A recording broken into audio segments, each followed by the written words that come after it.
Thank you, Emily. Chuck and I have been together on this project for more than a decade now. We started it in 2003 when I approached him with the idea of doing an exhibition. And it actually took a while before we figured out what sort of project that we will do together. I don't know if you remember when I came and presented myself as the person who should do your major retrospective. Mm-hmm. And you were so sweet to me, and you said, I really like you, and we'll find a project to do, but MoMA's doing the show that you're proposing. Well, the thing that was so great about our collaboration was, it was the book I always wanted to do. And there are a couple of things that led up to it. One was the experience of working at Yale when I was in graduate school with the legendary print curator Egbert Haverkamp Begeman, who had been the print curator at the Met. And Yale has an incredible collection of prints, and then they give you these boxes, and you just take them over to a table, and you could spit on them or drool on them or steal them. And they would have things like, they had Rembrandt's Descent from the Cross, and they had every single one, I think 12 or 14 state proofs. And it went from a daylight thing to a night thing. There were figures that were moved and scraped out and other ones put in. And it was just so wonderful as a record of his thought process. And you say, ooh, why didn't he want this? Why did he want to take that out? Why did he feel like he needed to do something else here? And the physicality all of a sudden became as important as the imagery. And I've always loved how things are done as much as what was done. So that was a real seminal influence.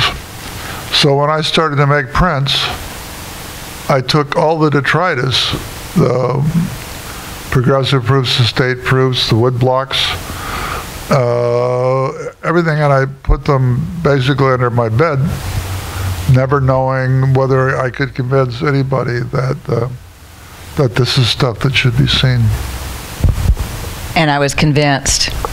And it was the day that I visited Chuck in the studio, and the big Alex reduction linoleum cut series was on the wall of the studio that showed the states of the block and then the progressive proofs. And we were talking and talking, and I was staring at it. And finally, after about an hour of chatting about this and that and the other thing, I asked you to please explain to me what was going on in what I was looking at, because I didn't understand it. And it was after that that I said, this is the most illuminating thing in the world. No one understands how these prints are made. Let's do this project. Even print curators don't know how prints happen. Well, and as I told you, it's sort of shocking. I wasn't a print curator, and what did you say? Do you remember what you said? Well, what did I say? Good. I mean, I know a famous print curator at one of the most important museums. She wouldn't know a lithograph from an etching from a silkscreen to save her life. So she was totally involved in the iconography only. I mean, that was her concern, was, you know, what the imagery was. But the great thing, I think, in this show that we did together, and this is hard to convince a curator to do, was to keep the text panels very short and very unexplicit. So the viewer would spend time looking at the prints and figuring out how it happened without being taken by their little hand and have it all explained to them. And it was amazing. I wasn't in Houston to see it as much as I was when it was at the Met. But I'd be in New York and somebody would come up to me and say, I saw the show 3 times. because they still were trying to figure out how some of these things were made. And they logged unbelievable hours in front of things, frankly, a lot more than I probably would have spent.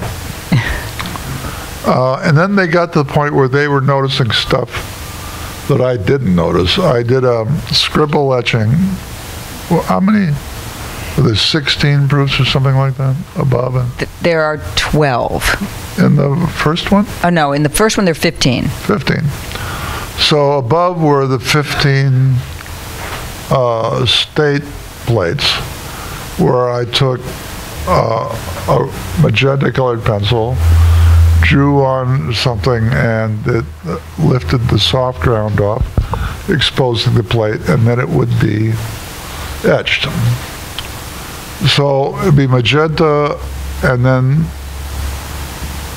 magenta below, then cyan, and purple, and then yellow. So you went down the row, and you saw the effect of each color, what it had done to the mix so far. So I had lectured in front of that series of prints 10 times. And I was contacted by the Met, and they said, we've been getting an extraordinary number of letters saying that progressive proof 7 and 8 are out of order. And I had never noticed it, but I think 15 people had bothered to write letters to the Met, to say that they noticed this. Well, if 15 people are going to bother writing a letter, how many other people saw it but didn't bother to write a letter? I thought, wow, we really have something going on here where the mystery of making art and how art happens is engaging a public in a way that, frankly, I'd never seen. Mm-hmm. No, it's true. And, well, I think the testament to the fact that it is something that has really struck a chord with the public is the fact that the exhibition that was organized in 2003 is still traveling. And it still has 2 additional venues to go. It's the Cats of exhibitions, or if you're old enough to remember, it's the Fantastic.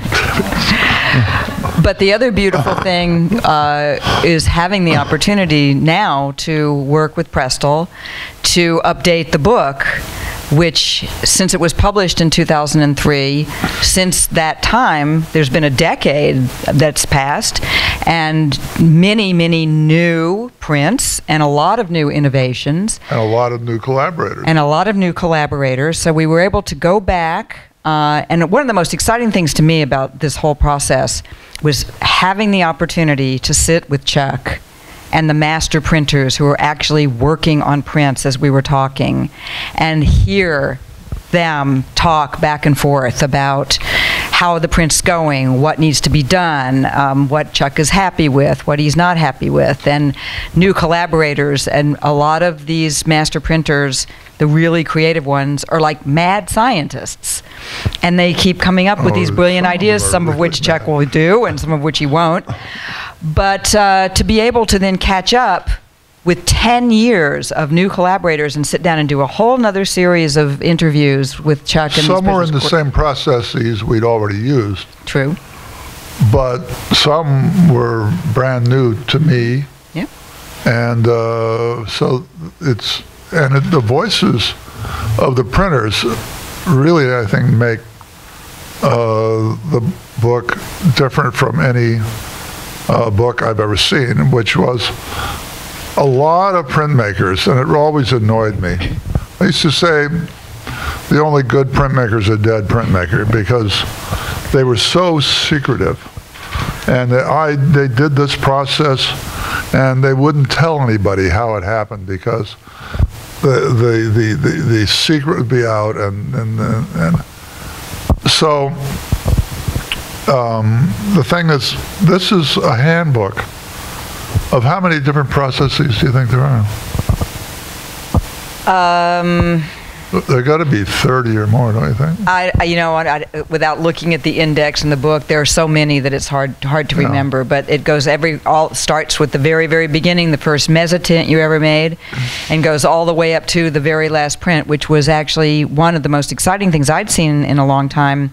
Because I think I was like you a little bit, I never really cottoned to silkscreen, because I never really thought that it could be nuanced enough to make a really interesting print until I started learning about how Chuck worked with the master printers for the silkscreen. But this new one that's featured in the book is a silkscreen that also has an element of hand spraying as it integrates with the mechanical process of the silkscreen, and adds this incredible layer of texture that I don't believe anyone's ever seen. You know, silkscreen works by blocking out the silk, and then you push a squeegee across it, and the ink goes through the screen where it hasn't been blocked out.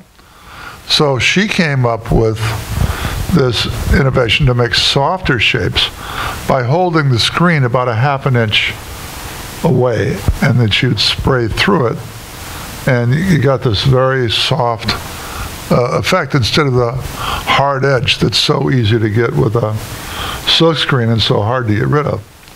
And you know, I'm perfectly willing to admit that many of these ideas came to me from printers. I mean, they would suggest things, and I would say no to about 95% of them. I've had two great collaborators in the God knows how many years I've been making prints. 40. One was the late Joe Wilfer, who was called the Prince of Pulp. He was worked in pulp paper. He worked at a place called Upper U.S. Press in Wisconsin. And it's kind of funny because the only pulp paper prints that I'd seen were David Hockney's, and they were the swimming pool ones. And frankly, although I'm a friend of David's and I like a lot of his work, I just thought they were just too decorative and too easy.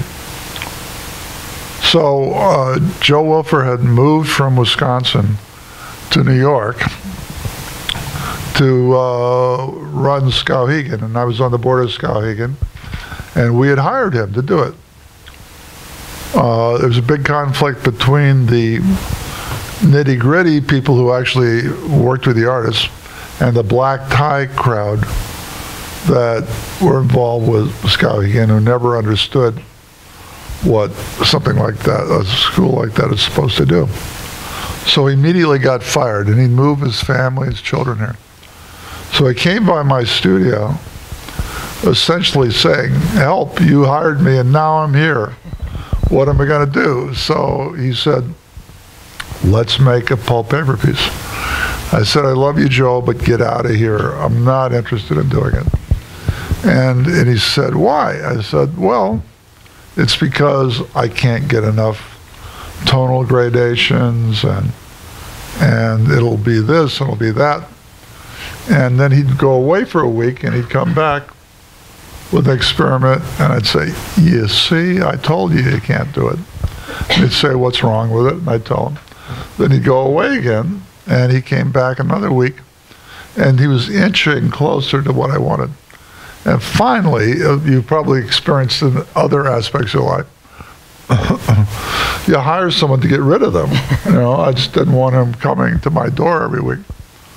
So we got involved in this, and it was one of the great, collaborations of my life. And then we did a zillion other projects together.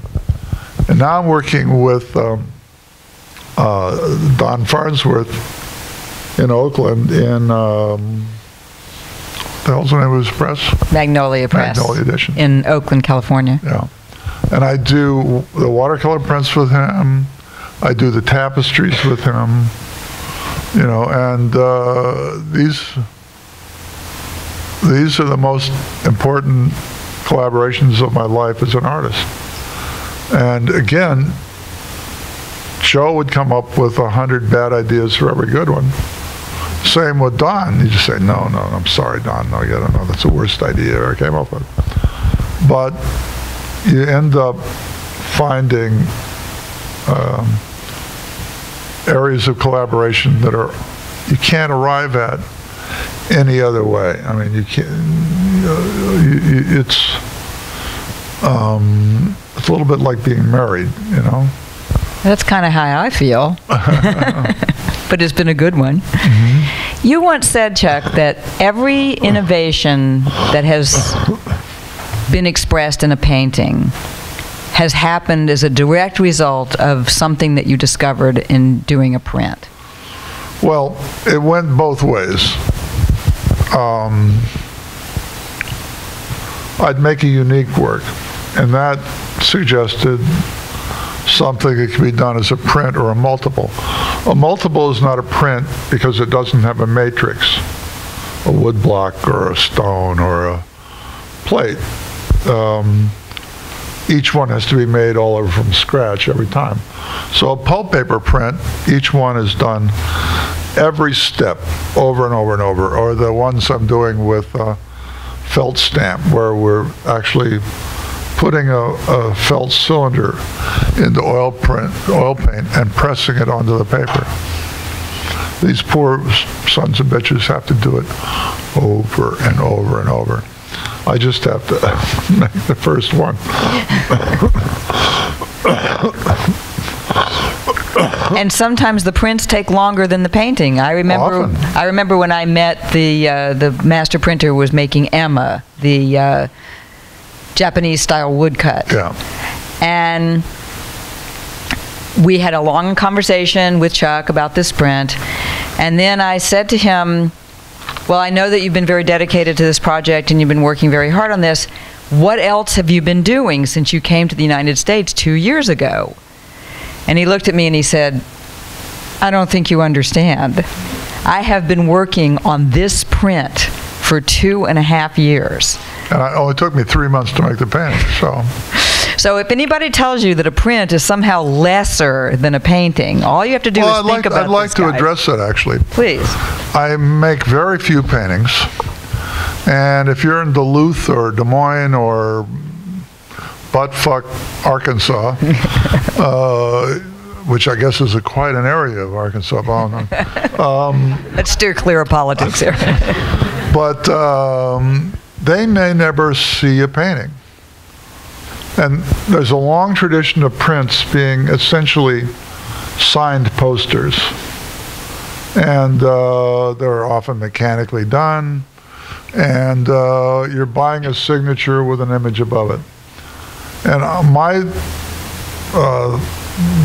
notion was, if you're never going to see one of my paintings and you see a print, it better be as important a work of art as that painting, because that you'll be judging who I am and what I do based on something I can't afford to have it be inferior to the unique work. And that's really been the guiding principle for me. And this is something that's hard for printers and collaborators to understand, which is it may be an advance for them that may have solved some incredible technical problem that they are thrilled to have come up with. But my name is in the lower right-hand corner of that. And if it doesn't please me, it ain't happening. And that makes collaboration difficult, you know, and consumption of massive amounts of scotch necessary.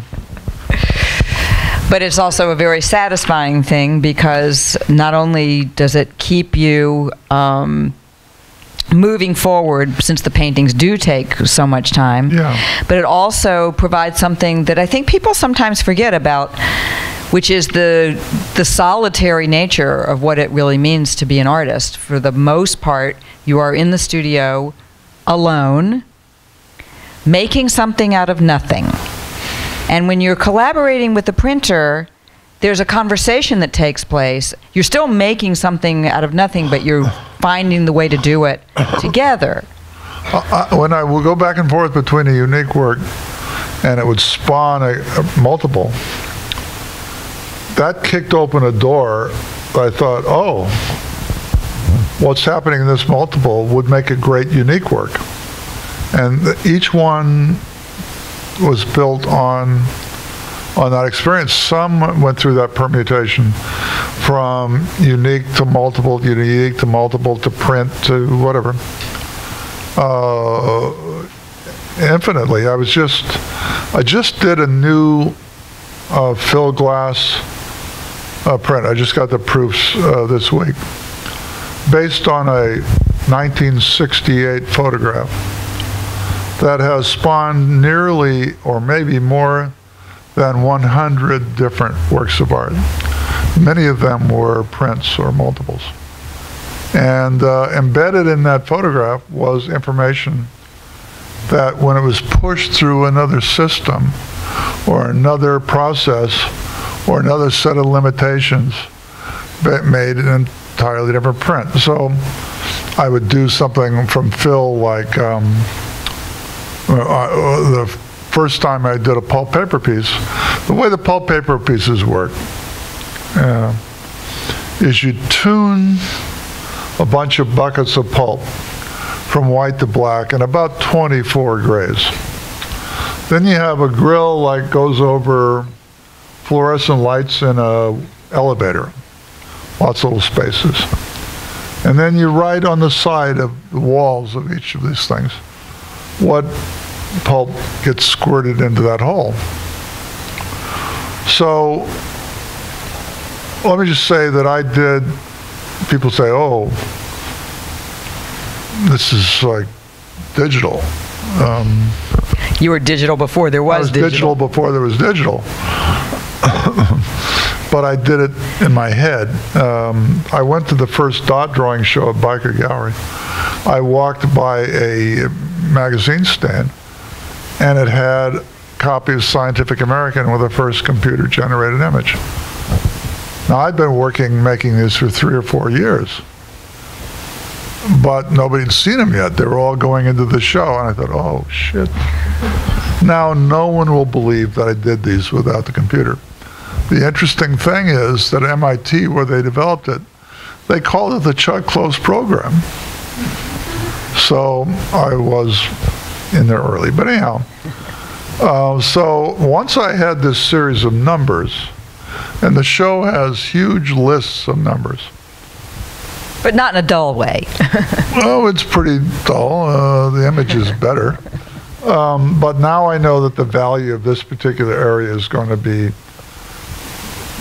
2 or 2.5 or 3 or 16 or whatever. And so, and you never get it right the first time. You have to adjust. And now those numbers can be accessed in a different way. So I'd make a spit bite etching.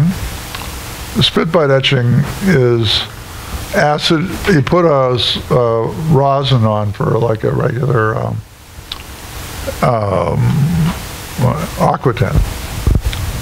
And then you drop some acid, and I had a metronome, and it would go, for the light colors, it would go click, click, and it would be blotted. So it might be click, click, click, click, click, click, click, click, blotted. Or for the darkest colors, the acid might be on for 3 or 4 minutes and had to be refreshed. So that same information that made the pulp paper piece is now recycled and put into a spit bite etching. So poor Phil has been recycled more than anybody. I remember early on, because you had used Phil's image so often, that you actually offered him a piece. Oh, yeah. And he said that he couldn't take it because it would scare his mother. Well, he used to complain that people would stop him in the street, oh, I love your work, and he thought they was talking about his music. He said, the piece in the Whitney is so beautiful. So it took him a while to get over that. But and Phil never wanted his own image. I just give it to his various wives along the way. So, but it's and I still see Phil all the time, because I see Phil Glass and my friend Paul Simon all the time, and we have lunch together, and we talk about process, and nothing happens without a process.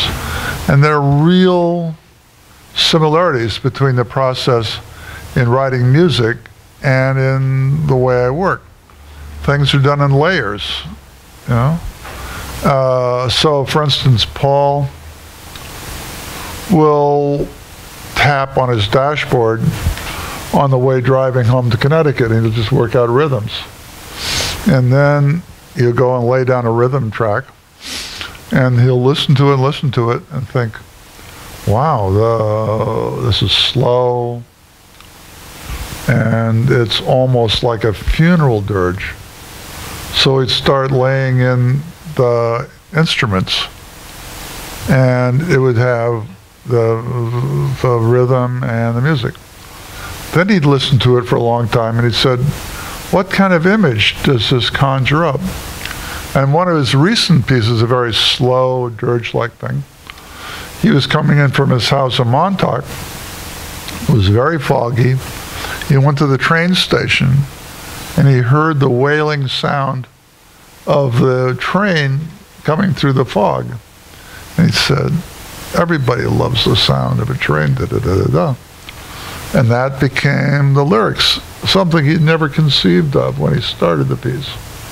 So we love talking about that, the way art happens, the way music happens, the way it's a record of the thought process of the artist, the writer, the musician. And it's never the first idea that occurs to you. It's always running the permutations, saying, I don't like it the way it is. What variables can I alter? If I alter this variable, what else might it produce? And even the worst ideas, if you alter the variables, can become like a great idea. I always said that inspiration is for amateurs. The rest of us just show up and get to work. If you wait around for inspiration and wait for the clouds to part and be hit in the head with a bolt of lightning, it may never happen. Mm-hmm. On the other hand, if you just get to work, everything grows out of work. Every great idea comes out of the process. And and this is the way artists talk to each other. It's, you know, I don't care. Artists of any stripe. I used to talk to my friend Saul LeWitt about this as well. You know, you try it this way, you know, lines, dash lines that don't touch. Well, then you might do scribbly lines, whatever. And he would make a series of wall drawings, and it was all a reaction to what he'd already done. You're not going to sit around and dream up 15 different ways of doing it. It just grows out of what you've done. So maybe this would be a good time to entertain questions from the audience. Definitely. Please raise your hand if you have a question for Terrie or Chuck tonight, and I'll bring you a microphone. Ready? Wow, we nailed it down so much there are no questions. Oh, we couldn't possibly have told you everything you want to know. I could start, I guess. Maybe they're anxious to get out of here. And when I was flipping through the book earlier today, one of the things I noticed that I hadn't realized was a kind of medium you'd worked with before, was you made a couple of, or maybe one of your portraits into a rug. Could you talk a little bit about the process that went into that? Yeah, I've done not only rugs, but I'm doing a lot of tapestries.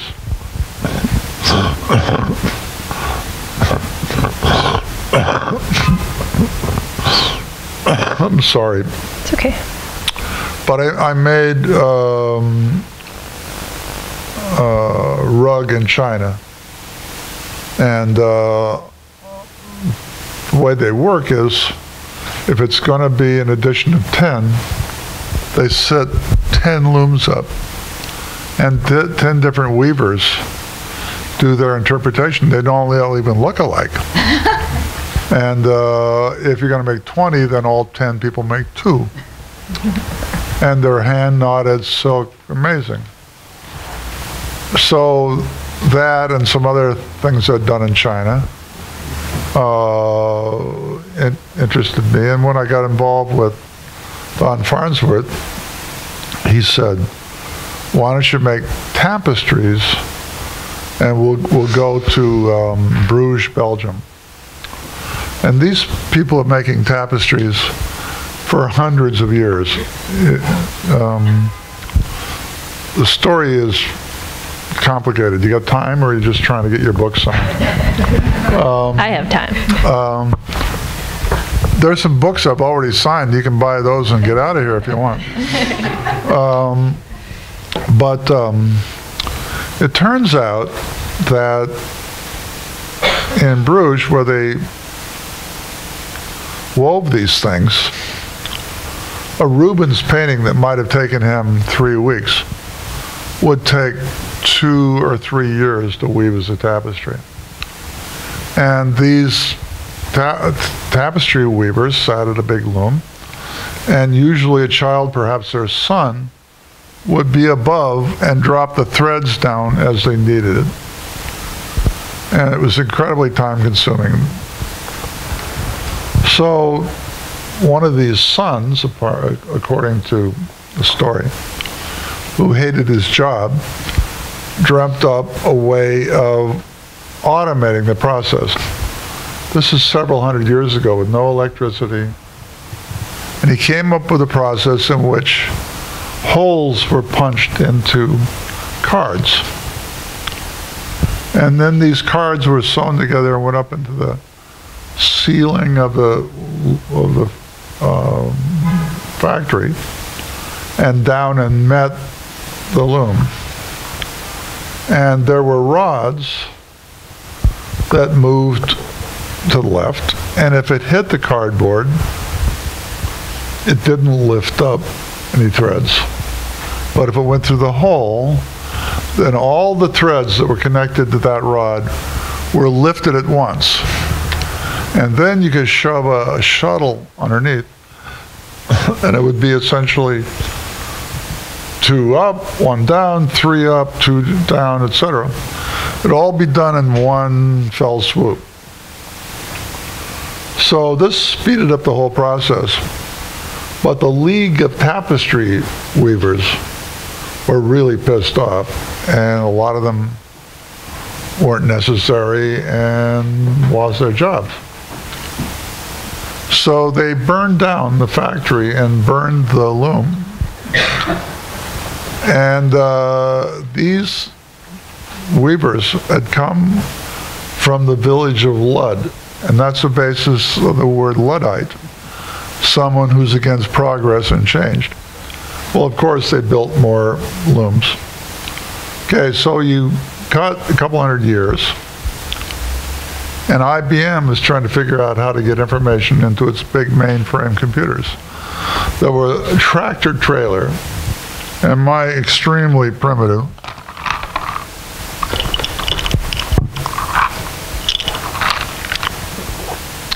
cell phone has more memory than those first IBM computers.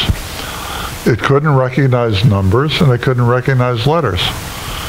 So they took the process from the jacquard loom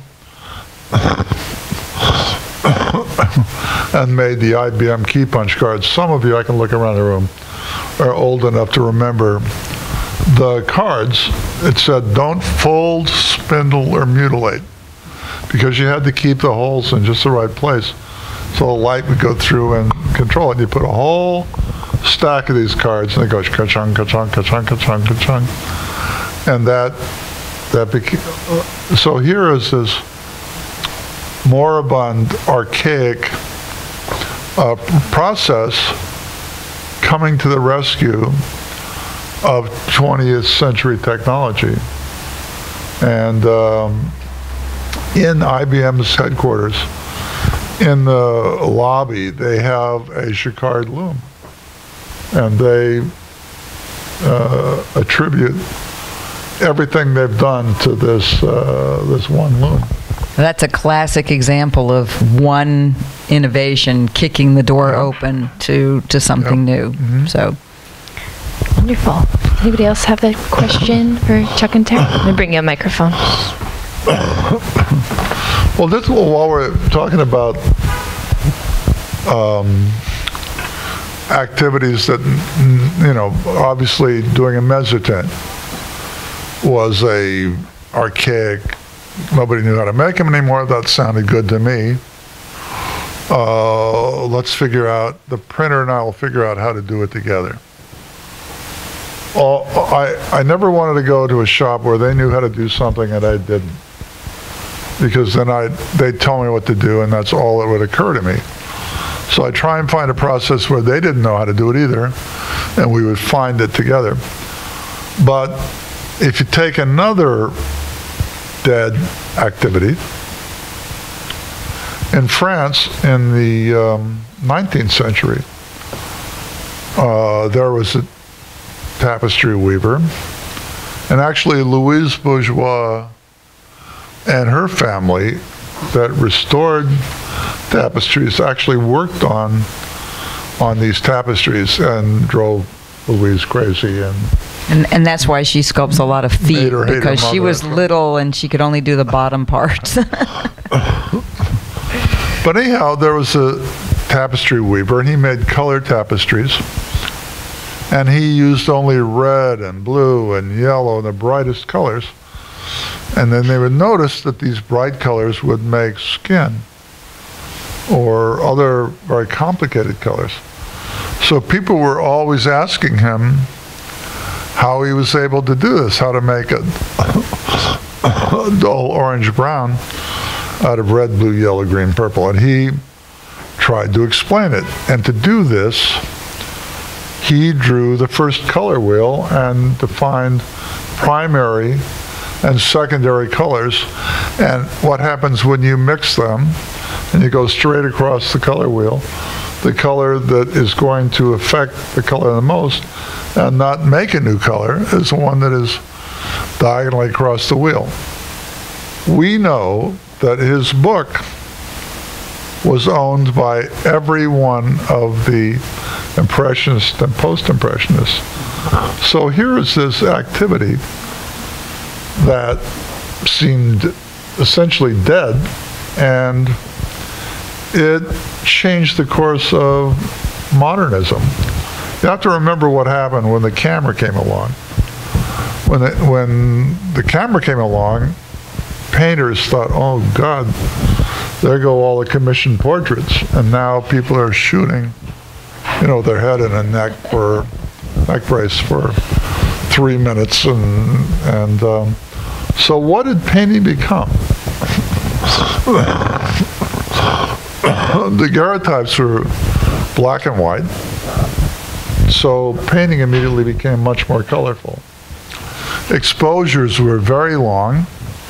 There's some wonder daguerreotypes of Paris in which there's not a living human being because they move too much to become recorded on the plate. There's one very famous daguerreotype in which a guy is leaning against the wall having his shoe shined. The shoe shine boy doesn't show up, but the guy leaning against the wall was there long enough to have his image recorded. So what else happened to painting?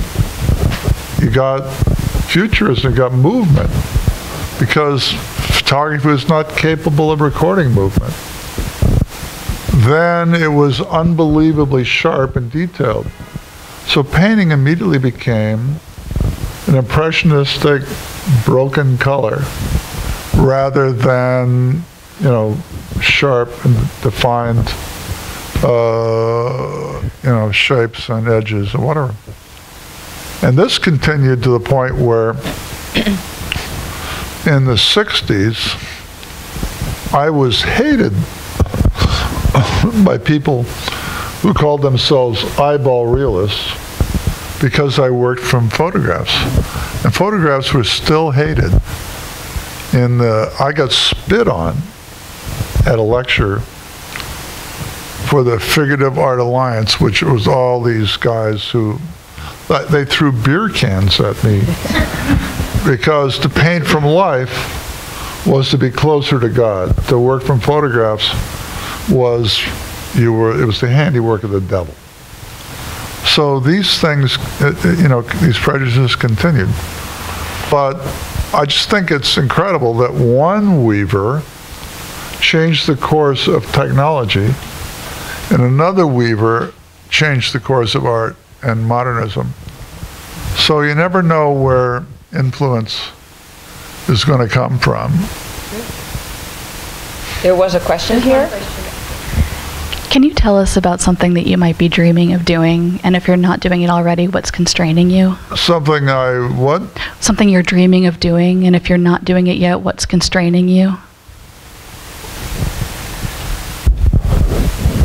I tend not to dream ahead. That sort of thing is often fantasy.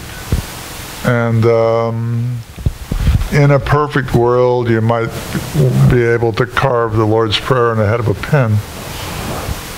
But is that something you really want to do? So I'd much rather, as I said, have it grow out of what I'm doing.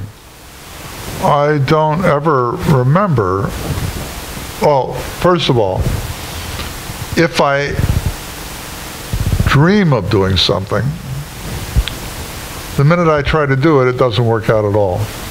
And it's very discouraging. It never lives up to your mind's eye view of what it could be. Whereas if you get to work, and if you just move something from where it is to where you'd like it to go, in a lot of incremental steps, you have a lot of control over the direction. Wonderful. That's about all the time we have for our program this evening. Thank you so much, Terrie and Chuck, for joining us. Thank you all for coming out as well. Really appreciate it.